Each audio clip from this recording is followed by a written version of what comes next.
Yeah, people, this is a video that I have tried to do before, like three or four times or something. I even sent in a question to Aaron Riff from the owner of NoDQ.com, on YouTube. This is going to be the review of the Undertaker versus Great Khali feud, which I consider Undertaker's worst feud. Now, he said it wasn't, he didn't think it made the Undertaker look bad, but I beg to differ. I mean, some people say Undertaker's worstest feud was him, or him and Giant Gonzalez. But he was dominant against Giant Gonzalez. Let's, go over that a little bit, at comparison or something. Okay, at WrestleMania 9, the Undertaker got chloroformed by the Giant Gonzalez, got stretchered out, but then he came back and whooped up on the Giant Gonzalez and clotheslined him, and whooped up on him. At Judgment Day in 2006, the Undertaker got completely destroyed by the Great Khali, and then booted in the face and laid out. I mean, I remember 2006, it was the Undertaker versus, Kurt Angle in a rematch on SmackDown for the World Championship. Undertaker had Kurt Angle beat with a tombstone, and then Mark Henry come out and attacked the Undertaker and then splashed him through the table. And then the Undertaker challenged Mark Henry to a casket match at WrestleMania 22, and defeated him, tombstoned him, rode in the casket, and went 14-0. And then all the Undertaker's fate. Well, then the match happened later that night, and Undertaker was whooping up on Mark Henry, hit him with a flying clothesline in the ring, the leg dropped, and then Khali showed up, and the Undertaker looked, shocked and come in.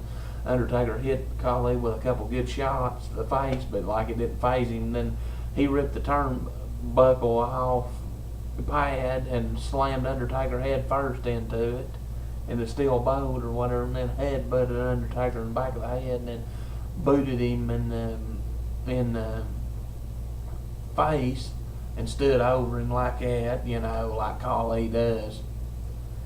And right here's the DVD of it. It's got the noose on it, and got Undertaker standing beside the Great Khali.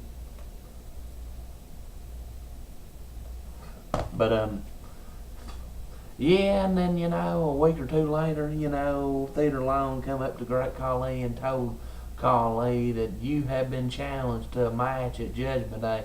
Now, the man that has challenged you is the Undertaker, and Khali signs a contract and goes on something, and in his own language, Indian, whatever. Well, like I said, the match happens, and then Khali destroys the Undertaker. Daivari gets involved. I don't know, maybe Undertaker may have done something if that hadn't happened, but I don't know. But really, it didn't matter too much, because, Khali messed the Undertaker up. Yeah, and then for weeks, and it made the Undertaker just look bad. Okay, let's go back to, Okay, Undertaker didn't even have a proper rematch against the Great Khali. I mean, I know, the whole thing of this was about the shock value. That's what Aaron said from NoDQ.com, the owner of it. It was the shock value of Undertaker having to look up at somebody, this big guy. I mean, that may have been cool when it first happened, but it got to, the point like, who gives the shit, I mean, it was shocking when it first happened, but they just made Khali a joke later on, having matches with Hornswoggle, getting beat by everybody, Finlay and Batista, and, bunch of people, he just became a joke, and I believe he ain't even gonna come back no more. I mean, good riddance, but Yeah, they didn't even have a proper rematch. Undertaker faced the Giant Gonzalez in a rematch at SummerSlam in the Rest in Peace match. Flied off the top rope with a clothesline and hit him and pinned him 1, 2, 3 and ended the feud. There's a rare match too between the Undertaker and the Giant Gonzalez is on YouTube you can find. So there's like 3 matches that Undertaker and Giant Gonzalez had against each other. But yeah, then Khali mocked the Undertaker for weeks, saying he was a true phenom. Then there was a segment where he was going to put the talk in a casket. Smoke come out, and Undertaker said to Khali, "You dare challenge me? There's an old adage that says one should quit while they're ahead." And then Undertaker says, "I will face you at the Great American Bash in your Punjab prison, and you will rest in peace." And then there's the whole segment where Undertaker showed up on SmackDown and shot lightning to Great Khali, and Khali didn't move. Like, making the Undertaker not look good again. And then I remember, old Taz said at Judgment Day that Khali looked like a carnivore waiting for his prey. Undertaker should have won at Judgment Day. He shouldn't have never lost to the Great Khali. But okay, Undertaker that night got jumped backstage by Khali and the Big Show. Then Theodore Long made the Big Show face the Undertaker in match instead of Khali. Because they was going on that shit, they didn't believe Khali could pull, do good. Apparently they didn't think he could do good in his own match against the Undertaker. Well, Undertaker beat the Big Show in the Punjabi prison. There's been 2 in the history of WWE, Undertaker versus Big Show and Batista versus Great Khali at the 2007 No Mercy. Yeah, and then I remember before that happened, Undertaker had a confrontation with Big Show and Khali at the Saturday night's main event, and they double choke slammed him when he came out and tried to fight him. Like Undertaker grabbed them both by the throat, but that wasn't going to happen. And then Undertaker fought Big Show for the ECW title on, Sci-Fi, and Khali and Big Show double choke slammed the Undertaker through the announce table. Yeah, that was that bullshit.